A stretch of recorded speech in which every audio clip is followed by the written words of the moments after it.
Section 1. You will hear a telephone conversation between a travel consultant and a customer. First, you have some time to look at questions 1 to 4.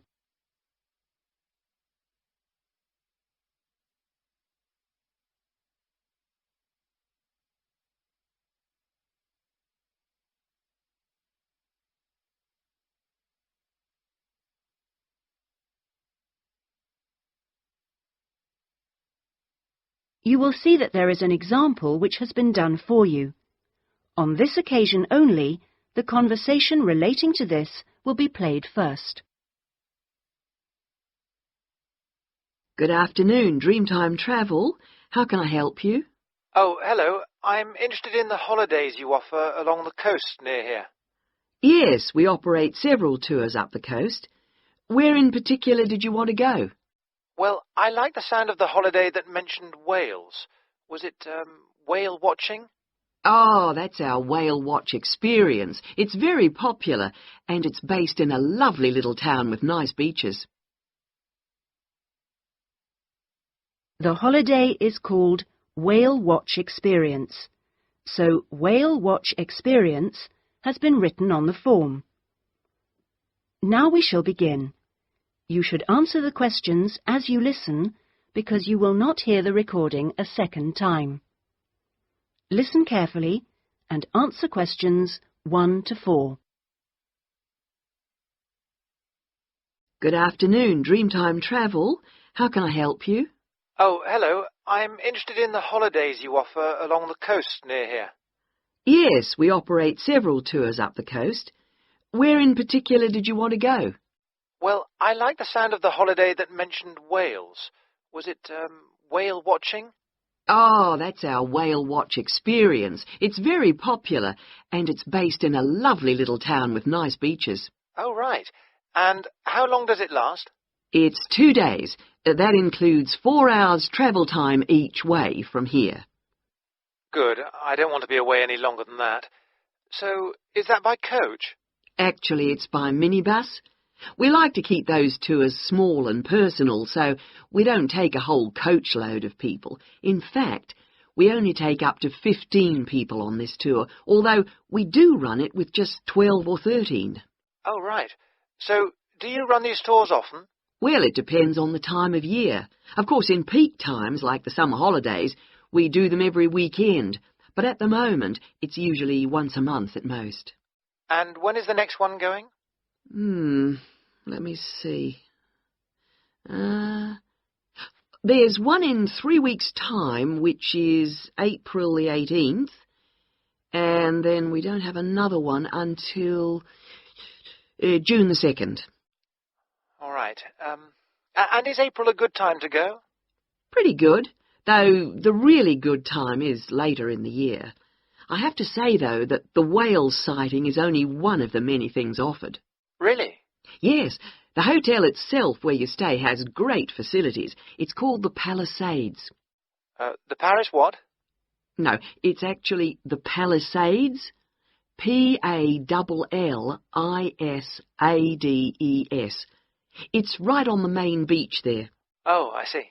All of the rooms have nice views, and the food is really good there too. Oh, right. Before you hear the rest of the conversation, you have some time to look at questions 5 to 10.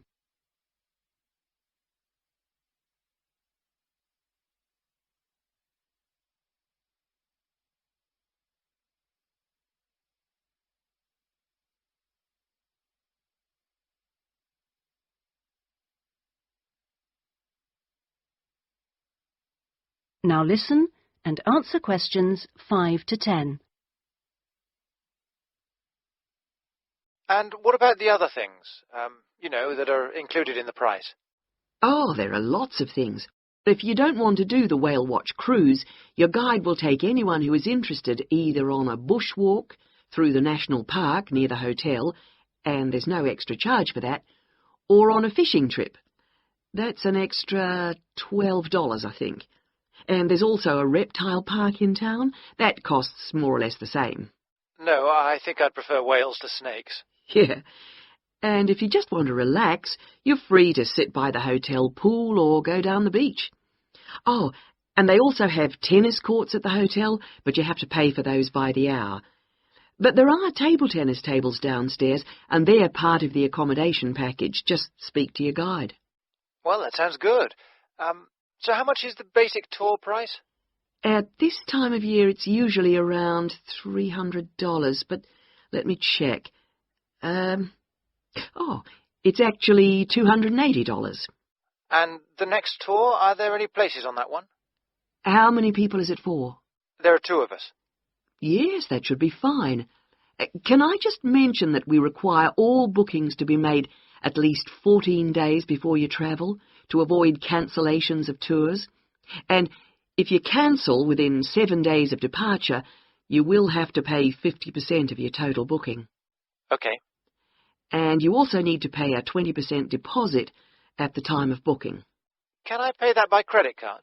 Yes, you can. All right. What I'll do is I'll talk to my partner and get back to you. Fine. So I'll make a provisional booking, shall I? 2 for the Whale Watch experience. Let me issue you with a customer reference number for when you call back. Do you have a pen? Yes. Okay. It's 39745T. That's T for Tango. When you call back, ask to speak to the tour manager. That's me, Tracy. Fine, I will. That is the end of section 1. You now have half a minute to check your answers. Section 2. You will hear a radio program giving parents advice about buying cots for their babies to sleep in.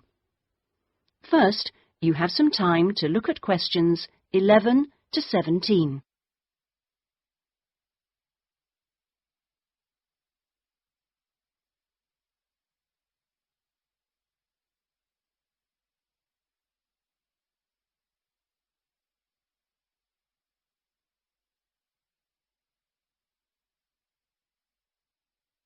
Now listen carefully and answer questions 11 to 17.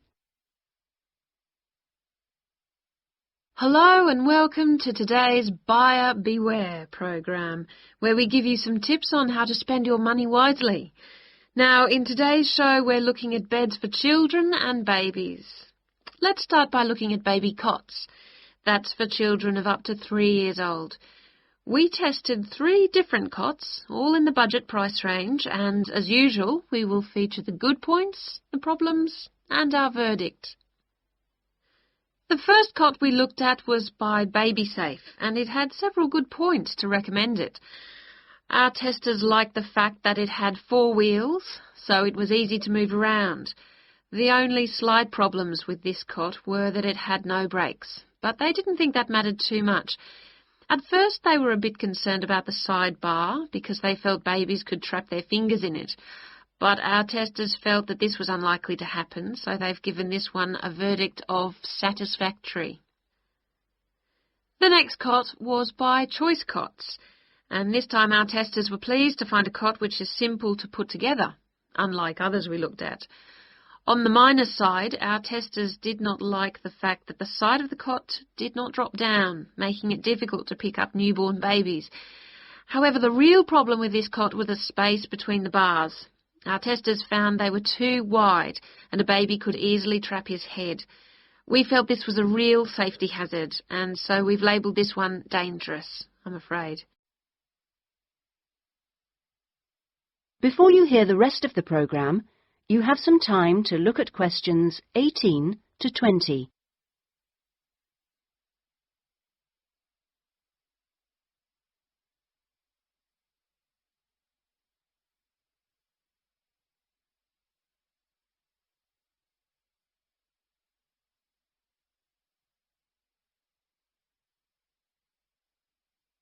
Now listen and answer questions 18 to 20. And finally, better news for the Mother's Choice cot. This cot was slightly different in that although the sidebar did not drop down, the base could be raised or lowered into 2 different positions, making it safe as well as convenient. The negatives for this one were quite minor. The only niggle everyone had was the fact that it has no wheels, and the only other problem anyone could find was that there were pictures, which were simply stuck on and so could easily become detached. The makers have now promised to discontinue this practice, as this cot will then be safe in every way. We have made the Mother's Choice cot our best buy. Congratulations, Mother's Choice. So what features should you look for in a baby's cot? Well, obviously, safety is a very important factor, as well as comfort and convenience.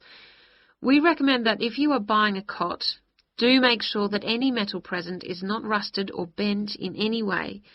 You should ensure your cot has only rounded or smooth edging, without any sharp edges. This is especially important for wooden cots. And now, on to beds for toddlers. That is the end of section 2. You now have half a minute to check your answers. Section 3. You will hear a conversation between a student, Andrew, and a student advisor, Monica, about a diploma course. First, you have some time to look at questions 21 to 25.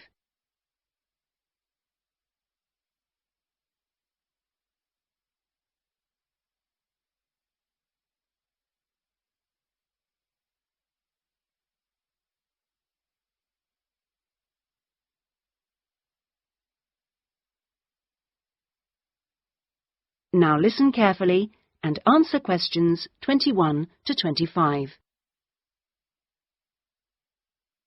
Excuse me, I was told to come here for advice about management diploma courses.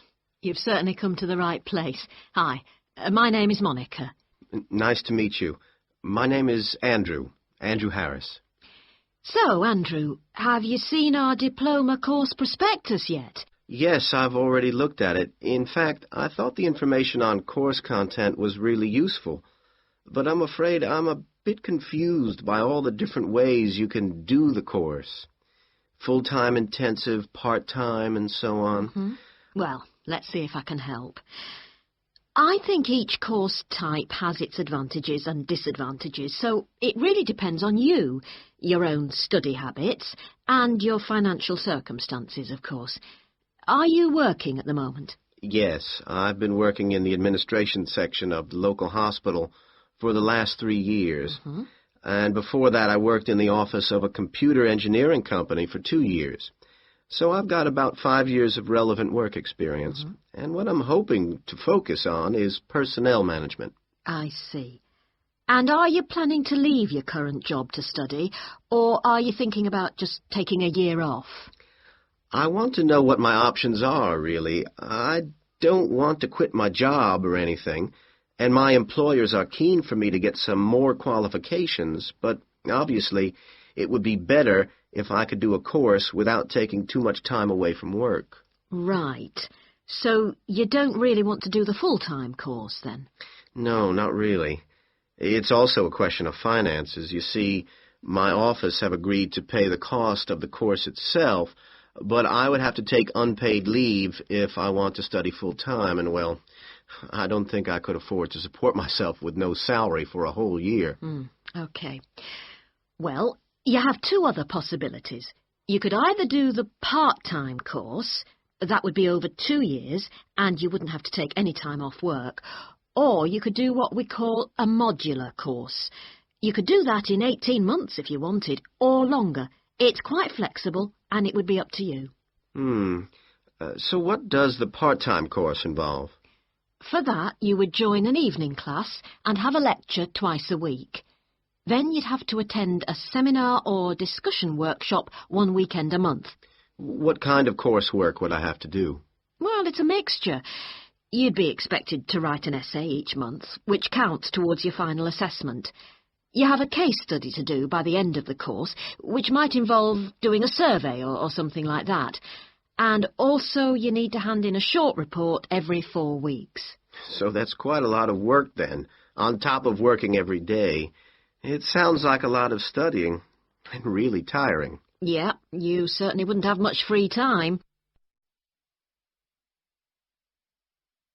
Before you hear the rest of the conversation, you have some time to look at questions 26 to 30.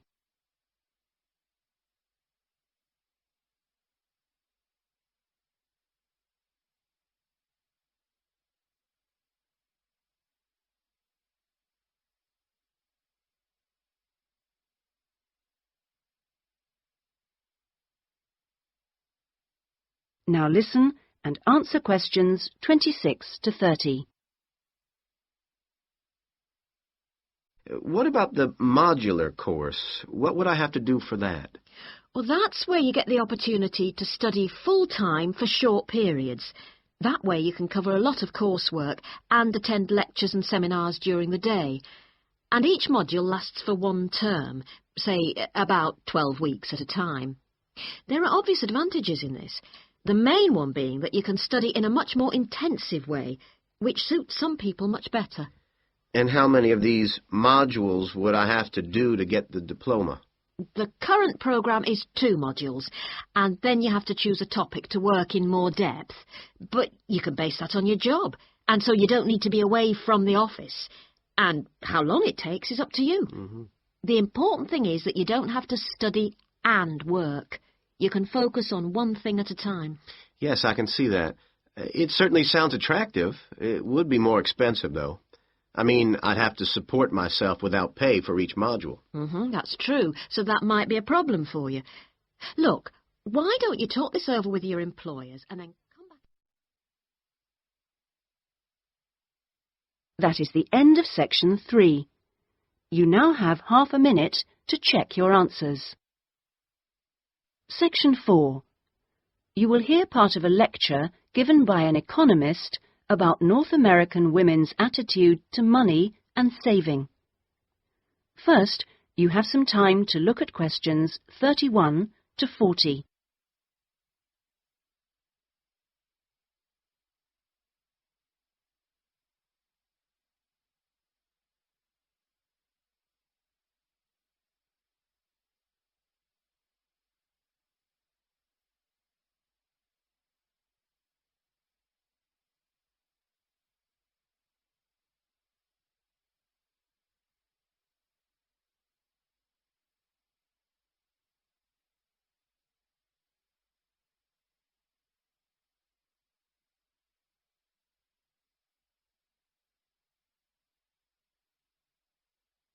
Now listen carefully and answer questions 31 to 40.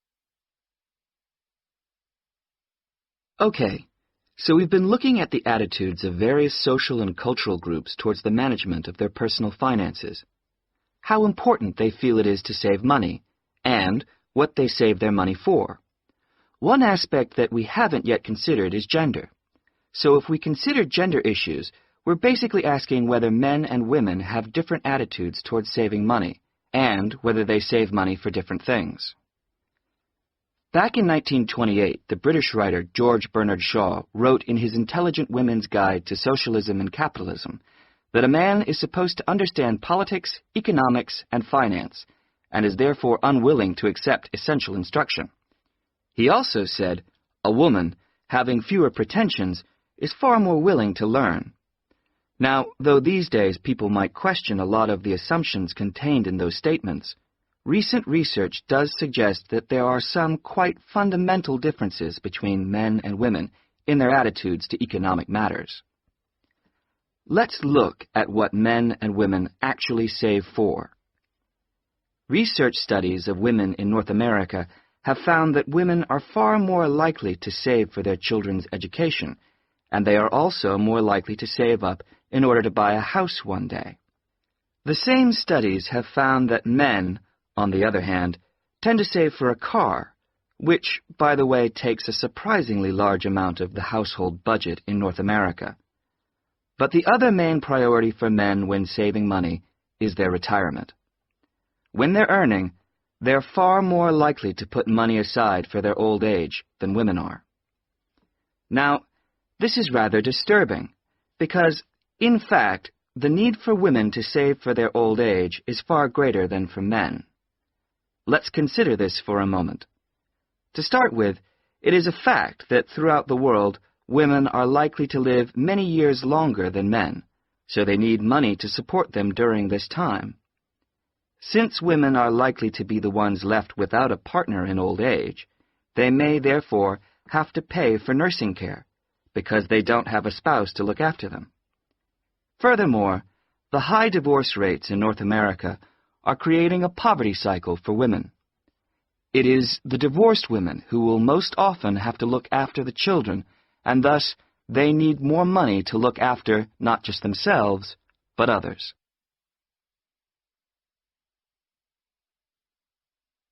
So what can be done about this situation? The population in North America is likely to contain an increasing number of elderly women. The research indicates that at present, for women, it takes a crisis to make them think about their future financial situation. But of course, this is the very worst time for anyone to make important decisions. Women today need to look ahead, think ahead, not wait until they're under pressure. Even women in their early 20s need to think about pensions, for example, and with increasing numbers of women in professional positions, there are signs that this is beginning to happen. Then research also suggests that women avoid dealing effectively with their economic situation because of a lack of confidence. The best way for them to overcome this is by getting themselves properly informed so they are less dependent on other people's advice. A number of initiatives have been set up to help them do this. This college, for example, is one of the educational institutions which offers night classes in money management, and increasing numbers of women are enrolling on such courses. Here, they can be given advice on different ways of saving. Many women are unwilling to invest in stocks and shares, for instance, but these can be extremely profitable. It is usually advised that at least 70% of a person's savings should be in low-risk investments. But for the rest, financial advisors often advise taking some well-informed risks. Initiatives such as this can give women the economic skills and knowledge they need for a comfortable, independent retirement. The increasing proportion of elderly women in the population is likely to have other economic consequences. That is the end of section 4. You now have half a minute to check your answers.